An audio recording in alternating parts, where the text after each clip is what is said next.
Good morning mechanical student. तो industrial fluid power ये आपका सब्जेक्ट है और इसमें पहला टॉपिक है introduction to oil hydraulic system. तो पहले हाइड्रोलिक सिस्टम क्या होता है, तो जैसे बोर्ड में लिखा है कि ऑयल को हम लोग इम्पावर करते हैं। इम्पावर मतलब प्रेशराइज करते हैं किसी हाइड्रोलिक पंप के थ्रू, और उस प्रेशर को फिर हम लोग कन्वर्ट करते हैं या उस प्रेशर से हम लोग मैकेनिकल एडवांटेज गेन करते हैं। मैकेनिकल एडवांटेज मतलब यूज़फुल वर्क उससे कुछ करते हैं हम लोग। तो हाइड्रोलिक सिस्टम क्या होता है? हाइड्रोलिक सिस्टम होता है जहाँ पे हम लोग ऑयल को प्रेशराइज करके उसको एम्पावर करके उससे कुछ मैकेनिकल एनर्जी या मैकेनिकल वर्क करते हैं ऑयल से। तो ये हाइड्रोलिक सिस्टम का डेफिनेशन हो गया जैसे बोर्ड में लिखा है।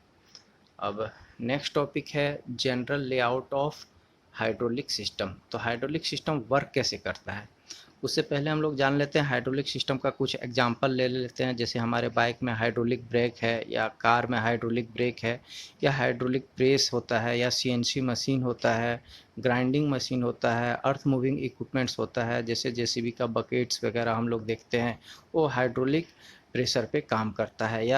या कोई थ्रेड कटिंग मशीन होता है जिससे हम लोग थ्रेड किसी में काटते हैं, वो हाइड्रोलिक मशीन हो सकता है करके, जहाँ पे हम लोग ऑयल को प्रेशराइज करके कुछ मैकेनिकल वर्क या यूज़फुल वर्क करते हैं।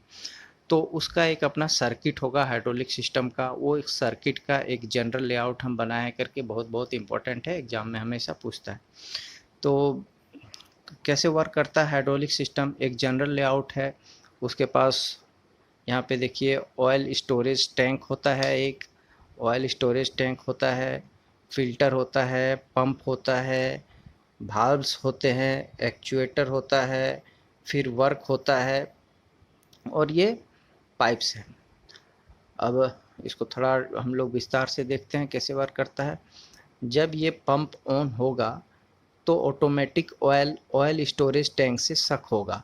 मतलब जब पंप में प्रेशर क्रिएट होगा तो ऑयल यहाँ से सक होगा फिल्टर के थ्रू, वो सर्किट में प्रेशराइज्ड ऑयल वो फ्लो करेगा।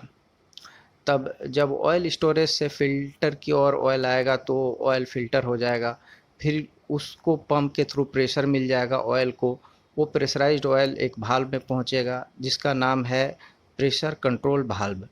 ये इस पंप के द्वारा क्रिएट किया गया प्रेशर, जो ऑयल को प्रेशर मिला है उसको ये कंट्रोल करता है, रेगुलेट करता है प्रेशर को ज़रूरत के हिसाब से। फिर एक और भाल्व आता है जिसका नाम है डायरेक्शन कंट्रोल भाल्व। ये डायरेक्शन कंट्रोल भाल्व ऑयल को एक डायरेक्शन देता है। इस भाल्व्स के बारे में हम लोग आगे में डिटेल में पढ़ेंगे, अभी हम लोग जनरल देख रहे हैं करके। तो ये डीसी भाल्व में पहुंच जाता है, डीसी भाल्व से फ्लो कंट्रोल भाल्व में पहुंच जाता है। फ्लो कंट्रोल भाल्व क्या करता है? एक्चुएटर के स्पीड को कंट्रोल करता है। मतलब जितना फ्लो होना चाहिए, जितना स्पीड होना चाहिए एक्चुएटर का, उतना ही यहाँ से ऑयल फ्लो करता है। मतलब इस एक्चुएटर का स्पीड को कंट्रोल करने के लिए हमको फ्लो कंट्रोल करना पड़ेगा ऑयल का। फिर एक्चुएटर क्या करता है? एक्चुएटर करता है कि ये जो प्रेशर यहाँ से सर्किट में प्रेशर एनर्जी क्रिएट किए, उस प्रेशर एनर्जी को फाइनली ये वर्क में कन्वर्ट करता है। जब ऑयल का प्रेशर एनर्जी वर्क में कन्वर्ट हो जाता है तो लो प्रेशर एनर्जी जो होता है ऑयल का, वो लो प्रेशर एनर्जी के साथ ऑयल इस रिटर्न लाइन से, ये ऑयल रिटर्न लाइन्स है, इससे वापस हमारा स्टोरेज टैंक में या ऑयल स्टोरेज टैंक में वापस आ जाता है। ध्यान देना है कि एक्चुएटर से जो ऑयल आता है ऑयल रिटर्न लाइन्स में, ये लो प्रेशर लाइन्स है और ये हाई प्रेशर लाइन्स है। प्रेशर पाइपलाइन जो है इसमें प्रेशर ज़्यादा रहता है इस लाइन्स में, और ये जो रिटर्न लाइन है इसमें प्रेशर कम रहता है। यहाँ पे प्रेशर ज़्यादा रहता है ऑयल में, इसीलिए ये प्रेशर लाइन इसको बोलते हैं, प्रेशर लाइन। और इसमें रिटर्न लाइन में प्रेशर बहुत कम रहता है, इसीलिए इसको लो प्रेशर लाइन बोलते हैं। Thank you. नेक्स्ट टॉपिक के साथ फिर आते हैं।